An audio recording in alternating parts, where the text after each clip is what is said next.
It depends on what we found with the breath or blood sample. So let's assume that we have been able to suppress or otherwise discredit the breath or blood sample. So now the state has a breath or blood sample, but we've beaten it, okay? Or the cop never got a breath or blood sample, okay? So now the state does not have any scientific proof of whether or not you're above or below the 0.08.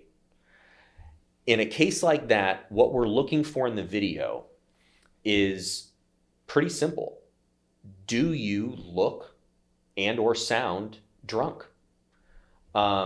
It really comes down to that. Would an average person off the street look at that video and say, yep, that looks like a drunk person, or no, he looks totally fine, I don't know what you're talking about?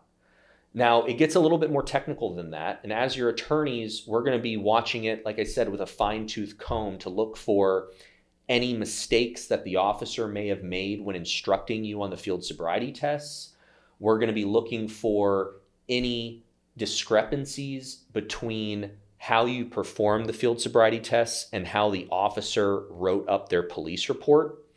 And that's for the purposes of discrediting the officer's testimony later at trial and making him look less than credible, right? That he made things up just to get someone arrested.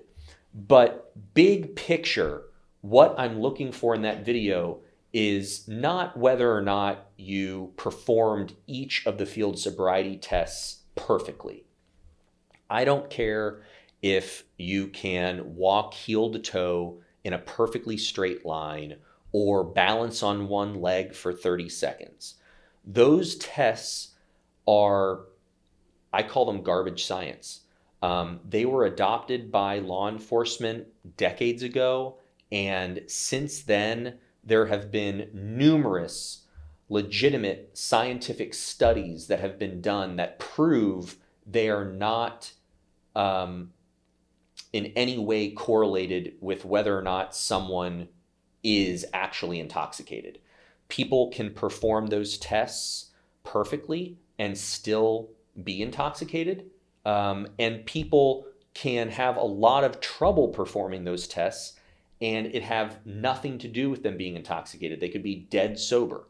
So again, the important part that we're looking for in that video is not whether or not you perform the field sobriety test perfectly. We're looking at it holistically. We're looking at it from the perspective of an average person and whether or not you look and sound decent, not perfect, but relatively okay.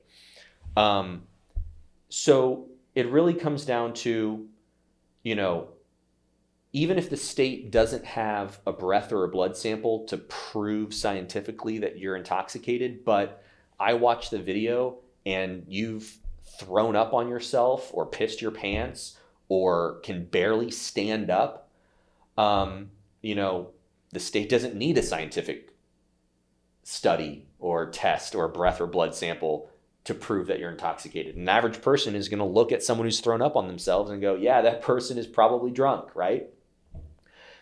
And in the same way, even if you don't walk the line perfectly straight or perfectly heel to toe, or maybe you're having a little trouble balancing on one leg, but in the rest of the video, you are standing up straight and talking to the officer and you sound normal and you're answering the questions like a normal person would, well, then you're going to look and sound like a normal person.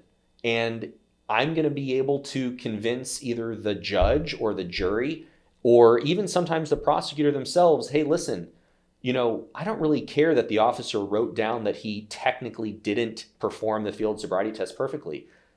Otherwise, he looked fine. And that video is not going to be able to prove beyond a reasonable doubt that my client was intoxicated just because he didn't perform the field sobriety test perfectly.